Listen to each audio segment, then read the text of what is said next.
हो Gurung auto care सिलिन्डरबाट brake leak गर्यो त्यसो ब्रेक जाम गरेर आउनुपर्छ हो हजुर हजुर हो गुरुङ अटो केयर कहाँ छ रे तिमाङ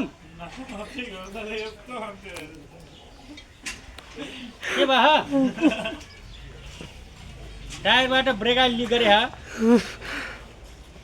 त्यो व्हिल सिलिन्डर लिक गरे होला व्हिल सिलिन्डर लिक गर्यो भने त्यो उतापट्टिको त्यो ब्रेक पाइपमा खोलेर ब्रेक पाइपमा प्लास्टिक हालेर आउनुपर्छ सानो खक्सिनु फेरि यता के नचाह्यो त्यो ब्रेक पाइपमा प्लास्टिक खोल्ने अनि प्लास्टिक कोचेर आउन सकिन्छ भएन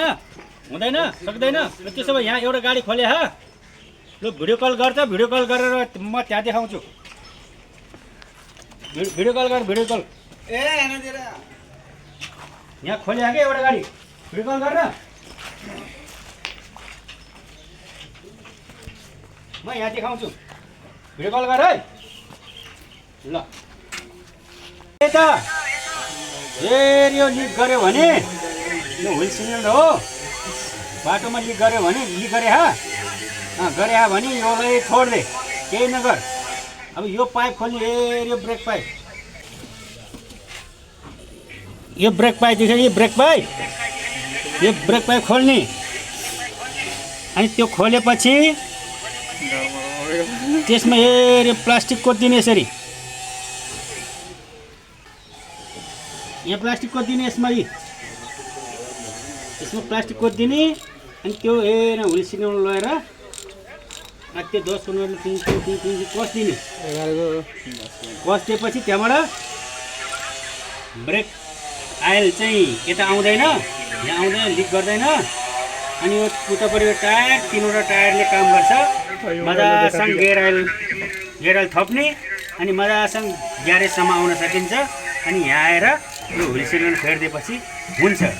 यदि त्यो गर्न सकेन भने यो उसमा यसमा यो पाइप माया मारिदिने यो पाइप माया मारिदिने यो पाइप टक टक टक हानिदिने कुच्याइदिने अनि नट लगाइदिने अनि आउने यसरी आउने है ल यसरी राम्रोसँग मिलाएर आयो भने ग्यारेजमा आउन सकिन्छ है ल राखिदिनु